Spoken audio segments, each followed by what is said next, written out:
ये वही बिहारी हैं जो बिहार से बाहर जाके और अन्य नगरों में, महानगरों में बड़ी बड़ी ऊंची ऊंची बिल्डिंग बना देते हैं, बड़ा बड़ा कंपनी फैक्ट्री बना देते हैं, बड़े बड़े कंपनी फैक्ट्री के मालिकों को अरबपति खरबपति बना देते हैं। क्या बिहार में वैसा कंपनी लगा दिया जाए, क्या बिहार में वैसा रोजगार शुरू कर दिया जाए तो क्या बिहारी मजदूर, बिहारी किसी इन्वेस्टर को बड़ा नहीं बनाने का काम करेंगे क्या? जिस समय 2020 में जब कोरोना काल आया था, उस समय जो मजदूर जान के डर से और सच में लोगों को भगाया जाता था, पीटा जाता था, घर में नहीं रहने दिया जाता था, किसी तरह निकाल दिया जाता था, और किस तरह से मजदूर ट्रेन में ठूस ठूस के, बस में ठूस ठूस के, जगह नहीं मिलता था तो दिल्ली जैसे शहरों से, कलकत्ता से पैदल लोग चल देते थे। तो वो चीज क्या बिहार सरकार भूल गई है? और कोई जाके सत्यता जांच करने के लिए तमिलनाडु चला जाता है तो दोषी हो गया क्या? तो अगर इस तरह मनीष कश्यप दोषी है तो दोषी तो बहुत लोग हो जाएंगे आपकी नजर में। पप्पू यादव जी भी चले गए तो भी दोषी हो गए, चिराग पासवान चले गए तो भी दोषी हो गए, एक यूट्यूबर और है वेद प्रकाश, वो भी चले गए तो उन पर भी FIR हो जाना चाहिए। सब पर FIR कर दीजिए, सरकार में है तो पावर रही है, किसी पर भी FIR करवा सकते हैं। अगर शिक्षा के लिए वोट दिए रहते, अगर स्वास्थ्य के लिए वोट दिए रहते, रोजगार के लिए भी वो वोट दिए होते, स्वास्थ्य सुविधा के लिए वोट दिए होते तो आज आपका सब मजबूत हुआ रहता और आज बिहार से कोई बाहर नहीं जाता। क्यों नहीं इन्वेस्टर आ रहा है बिहार में? क्या कारण है इसके पीछे?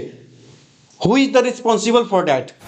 फिर 24 में चुनाव तो आने जा रहा है, देख लीजिएगा क्या करेगा लोग। फिर जात के, आधा लोग जात धर्म पर वोट देगा, आधा लोगों ने कहा पार्टी के नाम पर वोट देगा, कोई मोदी जी के नाम पर वोट देगा, कोई राम मंदिर के नाम पर वोट देगा। देश के मुसलमान लोग अगर मोदी जी का विरोध करना छोड़ दे तो निश्चित रूप से सरकार नहीं बनेगी, ये मेरा चैलेंज है।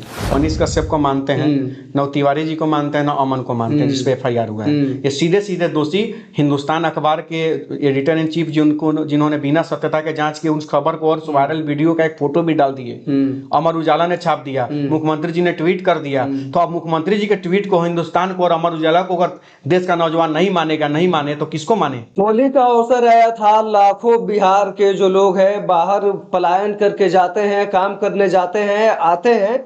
अब होली बीत गया है, फिर ट्रेनों में भीड़ होंगी, लाखों लोग, करोड़ों लोग बिहार से बाहर अन्य राज्यों में कमाने जाएंगे। उसी बारे में आज बात करेंगे कि आखिर जब बिहार के माननीय मुख्यमंत्री श्री नीतीश कुमार जी 17 वर्षों से मुख्यमंत्री के गद्दी पे बैठे हुए हैं, फिर भी रोजगार देने में, फैक्ट्री देने में असमर्थ रहे हैं, तो क्या कारण है? इसी पर बात करने के लिए हमारे साथ हैं अनिकेत रंजन जी। इनसे हम बात करेंगे। बताइए, होली बीत गया, अब फिर पलायन शुरू हो जाएगा, क्या कहना चाहेंगे? होली बीतने के बाद जो मजदूर फिर जाएंगे बिहार से बाहर कमाने, ये तो बड़ी चीज नहीं हो तो जाएंगे। इसके पहले मैं आपको बता देना चाहता हूं कि जिस समय 2020 में जब कोरोना काल आया था, उस समय जो मजदूर जान के डर से और सच में लोगों को भगाया जाता था, पीटा जाता था, घर में नहीं रहने दिया जाता था, किसी तरह निकाल दिया जाता था, और किस तरह से मजदूर ट्रेन में ठूस ठूस के, बस में ठूस ठूस के, जगह नहीं मिलता था तो दिल्ली जैसे शहरों से, कलकत्ता से पैदल लोग चल देते थे। तो वो चीज क्या बिहार सरकार भूल गई है? और आज बिहार सरकार में बैठे हुए अगर माननीय तेजस्वी यादव जी को कुछ बुरा लग रहा है अगर बिहारी मजदूरों पर बात करने पे, तो उस समय तो ये विपक्ष में थे और ये खुद इस चीज को बोल रहे थे। तमाम आप वीडियो उठा के देख सकते हैं तेजस्वी यादव जी का, एक भी ऐसा वीडियो नहीं होगा जिसमें इन्होंने मुख्यमंत्री जी को नहीं कोसा हो, मुख्यमंत्री जी को भला बुरा नहीं कहा हो, नीतीश कुमार जी को। लेकिन आज अगर आप खुद सत्ता में हैं तो बिहारी नौजवान या बिहारी क्रिएटर, कोई फेसबुक यूट्यूब चैनल वाले आपसे सवाल पूछेंगे कि नहीं पूछेंगे कि जब आप सत्ता में थे तो उस चीज को मुद्दा बनाकर आवाज उठाया करते थे, आप जब आज सत्ता में हैं तो फिर आज चुप क्यों हैं? तो इससे हमको लगता है कि माननीय उप मुख्यमंत्री जी को इरिटेट नहीं होना चाहिए या मतलब कुछ गलत नहीं सोचना चाहिए, इस पर सोचना चाहिए, इस पर विचार करना चाहिए। और यह चिंतन का विषय है कि क्या ऐसा करे कि बिहार से बाहर जाने पर रुके। ये वही बिहारी हैं जो बिहार से बाहर जाके और अन्य नगरों में, महानगरों में बड़ी बड़ी ऊंची ऊंची बिल्डिंग बना देते हैं, बड़ा बड़ा कंपनी फैक्ट्री बना देते हैं, बड़े बड़े कंपनी फैक्ट्री के मालिकों को अरबपति खरबपति बना देते हैं। क्या बिहार में वैसा कंपनी लगा दिया जाए, क्या बिहार में वैसा रोजगार शुरू कर दिया जाए तो क्या बिहारी मजदूर, बिहारी किसी इन्वेस्टर को बड़ा नहीं बनाने का काम करेंगे क्या? करेंगे। लेकिन क्या कारण है कि आंध्र प्रदेश जैसे राज्य को केंद्र सरकार के द्वारा कई हजार करोड़ जैसे इन्वेस्टर को वहां पर भेजा जाता है, उसको इन्वेस्टर मिल जाता है, लेकिन वही केंद्र सरकार बिहार के साथ बेईमानी करता है और बिहार को इन्वेस्टर नहीं मिलता है। अगर भाई बिहार को इन्वेस्टर ही नहीं दीजिएगा तो बड़ा बड़ा फैक्ट्री जैसे सीमेंट फैक्ट्री होता है, बेल्ट फैक्ट्री होता है, बर्तन फैक्ट्री होता है, पर्स फैक्ट्री होता है, बैग फैक्ट्री होता है, ये तमाम छड़ फैक्ट्री होता है, कांटी फैक्ट्री होता है, ये तमाम जो फैक्ट्री होते हैं ये हमारे और आपके बस की बात नहीं है, ये बड़े बड़े इन्वेस्टर ही कर सकते हैं। तो इन्वेस्टर कैसे आएगा बिहार में, कौन बुला के लाएगा? आप जाइए कि बुलाए इन्वेस्टर को? हम जाएंगे? नहीं जाएंगे। कौन जाएगा? बिहार सरकार जाएगा। तो बिहार सरकार में आज के डेट में कौन है जो जाएंगे? सवाल उन्हीं से ना लोग पूछेगा भाई, क्यों नहीं इन्वेस्टर आ रहा है बिहार में, क्या कारण है इसके पीछे? Who is the responsible for that all investor are not coming in Bihar? क्या कारण है भाई? किसकी गलती है? तो ये सरकार में बैठे हुए लोग से नहीं पूछेगा आदमी तो कहां से पूछेगा आदमी? कि इससे हम इस चीज का जाके नेपाल के प्रधानमंत्री से पूछे कि काहे बिहार में इन्वेस्टर नहीं आ रहा है, आकि अमेरिका चल जाए पूछे नहीं कि काहे बिहार में इन्वेस्टर नहीं आ रहा है, कि और चेन्नई चले जाए, चाइना चले जाए। बिहारी सरकार से ना पूछेगा आदमी कोई।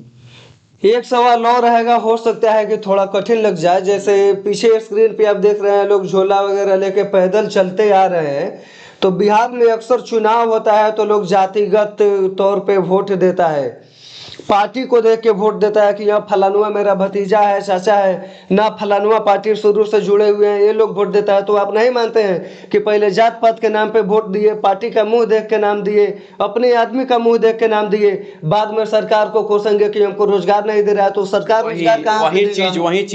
वही चीज सबसे बड़ा दोषी तो देखा जाए तो वैसे लोग हैं जो जाति धर्म पार्टी पैसा के नाम पर वोट देने का काम करते हैं। सबसे बड़ा दोषी वही है, क्योंकि आपने क्या किया 14 में 19 में आपने वोट किसको दिया? नरेंद्र मोदी जी के।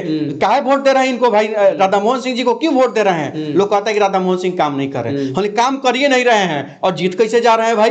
काहे वोट दिए राधा मोहन सिंह जी को आप जब काम नहीं कर रहे हैं? हम जनता से पूछते हैं जब जाते हैं क्षेत्र में तो जनता कहती है ना मोदी जी के नाम पर दे दिए थे, राम मंदिर के नाम पर दे दिए थे, पार्टी के नाम पर दे दिए थे। तो ठीक है, तो है जो मोदी जी के नाम पर दीजिएगा तो मोदी जी गुजरात को ना मजबूत करेंगे, तो गुजरात को तो मजबूत करिए रहे हैं। मोदी जी के नाम पर वोट दिए हैं तो मोदी जी अपना राज्य को मजबूत कर रहे हैं। अगर शिक्षा के लिए वोट दिए रहते, अगर स्वास्थ्य के लिए वोट दिए रहते, रोजगार के लिए भी वो वोट दिए होते, स्वास्थ्य सुविधा के लिए वोट दिए होते, तो आज आपका सब मजबूत हुआ रहता और आज बिहार से कोई बाहर नहीं जाता, बिहार को सब मिलता बिहार में। तो आप वोट दीजिएगा जात के नाम पर, धर्म के नाम पर, पार्टी के नाम पर, पैसा के नाम पर, तो सारा व्यवस्था आपको कहां से मिलेगा? तो जाइए, मोदी जी के नाम पर दिए थे तो मोदी जी तो अपना काम कर ही रहे हैं। आज एक भी मोदी जी का कोई कैबिनेट के मीटिंग का कोई हमको वीडियो दीजिए जिसमें 2 मिनट में बिहार और बिहार के विकास पर उन्होंने चर्चा किया हो। एक भी मीटिंग में एक भी कोई वीडियो आपको नहीं मिलेगा। तो आप मोदी जी को फिर भी वोट देते हैं। फिर 24 में चुनाव तो आने जा रहा है, देख लीजिएगा क्या करेगा लोग। फिर जात के आधा लोग जात धर्म पर वोट देगा, आधा लोगों ने कहा पार्टी के नाम पर वोट देगा, कोई मोदी जी के नाम पर वोट देगा, कोई राम मंदिर के नाम पर वोट देगा। अब मुसलमान लोग का तो पूछो मत करिए। मोदी जी के सरकार बनाने में सबसे बड़ा किसी का अगर हाथ है तो देश के मुसलमान भाइयों का। ये लोग इतना ना विरोध करना शुरू कर देता है लोग कि बाकी लोग एक जगह होकर मोदी जी को जीता देता है। अगर मोदी जी इस देश के मुसलमान लोग अगर मोदी जी का विरोध करना छोड़ दे तो निश्चित रूप से सरकार नहीं बनेगी। ये मेरा चैलेंज है। अब बिहार में जो इतना रोजगार का कमी है तो बिहार में कौन विरोध करना छोड़ेगा इन लोगों का कि बिहार में रोजगार? यहाँ पर सबसे बड़ा महत्वपूर्ण कदम उठाना होगा यहाँ के वोटर्स लोगों को, यहाँ की जनता को, कि आपके बीच का अगर कोई नौजवान होगा, कोई भी नौजवान होगा, हम ही नहीं, कोई भी अगर आपके बीच का नौजवान होगा, स्थानीय नौजवान होगा, वही आपका मुद्दा सुनेगा, वही आपका दुख दर्द खत्म करेगा। अगर वह सरकार में नहीं भी रहेगा तो सरकार के सामने सीना चौड़ा करके चिल्ला के आपका हक अधिकार छीन के लाएगा। क्यों? क्योंकि आपने उसको बिना पैसे का, बिना जाति धर्म का आपने चुनाव जिताने का काम किया। एक बात आप बताइए, आपके चैनल के माध्यम से मैं पूछना चाहता हूं सभी देखने वाले को, 2 बजे रात में अगर अनिकेत को कोई फोन करता है तो हम पूछते हैं क्या कि फोन एक्सीडेंट हुआ है, इलाज कराना है, कौन जात है? पूछते हैं क्या किसी से? किसी को पैसा का जरूरत पड़ता है किसी अस्पताल में मदद करने का तो पूछते हैं क्या कि कौन जात है? किसी को इलाज की जरूरत होता है, किसी को मदद का जरूरत होता है, किसी के साथ भ्रष्टाचार होता है, थाना पर जाना होता है, ब्लॉक में जाना होता है, डीएम ऑफिस में जाना होता है, हम पूछते हैं क्या कि कौन जात है? लेकिन यही कुछ लोग जो वोट देने के पहले देखते हैं कि अनिकेत पांडे का कौन जात है, अनिकेत रंजन किस जाति से आता है। तो सबसे बड़ा दुर्भाग्य तो यही है। तो जब काम कराने के लिए अनिकेत रंजन और वोट देने के लिए अनिकेत रंजन का जात आप देखिएगा तो विकास कहाँ से होगा, कहाँ से रोजगार मिलेगा, कहाँ से अस्पताल में दवाई मिलेगा, कहाँ से आपके बच्चों को पढ़ाई मिलेगा, ना पढ़ाई मिलेगा, ना दवाई मिलेगा, ना रोजगार के नाम पर कमाई मिलेगा। आप बेरोजगार का बेरोजगार रह जाइएगा। तमिलनाडु में भी पिछले 10 दिन से काफी उतार चढ़ाव का मामला सुनने में आ रहा है। मामला यह है कि वहां पे बिहारी मजदूरों को पीटा जा रहा है और हिंदुस्तान पेपर जो है इस खबर को छापता है और उसमें ये लिखता है कि बिहारी मजदूर वहां के जो है काम को कम रुपया में कर रहे हैं। तो क्या ये बताइए कि जब वो पेपर ऐसा लिख रहा है, इस मामले पे हम सीधे सीधे दोषी न मनीष कश्यप को मानते हैं, न तिवारी जी को मानते हैं, न अमन को मानते हैं जिसपे FIR हुआ है। ये सीधे सीधे दोषी हिंदुस्तान अखबार के एडिटर इन चीफ जिन्होंने बिना सत्यता के जांच के उस खबर को और वायरल वीडियो का एक फोटो भी डाल दिए, अमर उजाला ने छाप दिया, मुख्यमंत्री जी ने ट्वीट कर दिया। तो अब मुख्यमंत्री जी के ट्वीट को, हिंदुस्तान को और अमर उजाला को अगर देश का नौजवान नहीं मानेगा, नहीं माने तो किसको माने? अगर उस चीज को मानने का अगर कोई मानकर कोई वीडियो बनाता है तो वो दोषी हो जाएगा क्या? और कोई जाके सत्यता जांच करने के लिए तमिलनाडु चला जाता है तो दोषी हो गया क्या? तो अगर इस तरह मनीष कश्यप दोषी है तो दोषी तो बहुत लोग हो जाएंगे आपकी नजर में। पप्पू यादव जी भी चले गए तो भी दोषी हो गए, चिराग पासवान चले गए तो भी दोषी हो गए, एक यूट्यूबर और है वेद प्रकाश, वो भी चले गए तो उन पर भी FIR हो जाना चाहिए। सब पर FIR कर दीजिए, सरकार में है तो पावर रही है, किसी पर भी FIR करवा सकते हैं। तो इन नेताओं पर FIR क्या नहीं हो रहा है? अभी हमेशा कुछ भी मैटर, मैं नाम नहीं लूंगा, कुछ चैनल, कुछ राजनीतिक पार्टी के बड़े नेता भी फेसबुक पर आकर, यूट्यूब पर आकर के, तमाम न्यूज चैनल पर आकर उन्होंने कहा है कि बिहारियों को मारा जा रहा है, काटा जा रहा है, बिहार सरकार चुप है। तो सबसे पहले FIR उन पर क्यों नहीं हुआ? तो उन पर FIR नहीं हो रहा है, लेकिन सोशल मीडिया वाले पत्रकार पे क्यों हो रहा है? उनका क्या गलती है? गरीब पर सीना चौड़ा इसी को कहा जाता है। मजबूत के सामने ये लोग बोलेगा, जाके बोल के तो दिखाए। कोनो बड़का बड़का न्यूज चैनल जैसे जी न्यूज हो गया, हिंदुस्तान हो गया, अमर उजाला हो गया, इसके एडिटर इन चीफ पर अगर हिम्मत है तो ये लोग केस करके दिखाए। ये केस किस पर करेगा? आप पर करेगा लोग, हम पर करेगा लोग, मनीष कश्यप पर करेगा लोग, और यूट्यूब चैनल वाले पर करेगा लोग, क्योंकि आप लोग कमजोर हैं, हम लोग कमजोर हैं, तो हम लोग पर FIR तो हो ही जाएगा। लेकिन ये लोग किसी कीमत पर, किसी हिम्मत इन लोग के पास नहीं है कि अमर उजाला, हिंदुस्तान वाले एडिटर इन चीफ पर FIR कर दे लोग। और उसके बाद सबको देखने के बाद मुख्यमंत्री जी ने ट्वीट किया, मुख्यमंत्री जी का ट्वीट देखने के बाद ही हम भी वीडियो बनाते, चाहे कोई भी वीडियो बनाया। क्यों? क्योंकि मुख्यमंत्री ने जिस चीज का सत्यता और सुरक्षा का मांग कर दिया बिहारी मजदूरों का, तो हमने सुरक्षा का मांग कर दिया तो कौन गलती कर दी?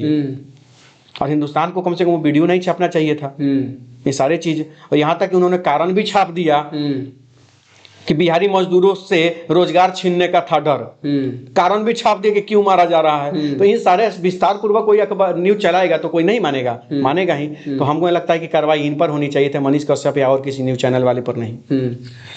1-2 जन की गिरफ्तारी हो गई है, अगर मनीष कश्यप की, राकेश तिवारी की गिरफ्तारी होती है तो क्या कदम? निश्चित रूप से इस गिरफ्तारी का मतलब विरोध हम ही नहीं, पूरे बिहार के युवा पत्रकारों को करना चाहिए, सोशल मीडिया क्रिएटर को करना चाहिए। निश्चित रूप से इसका विरोध होना चाहिए और विरोध होगा।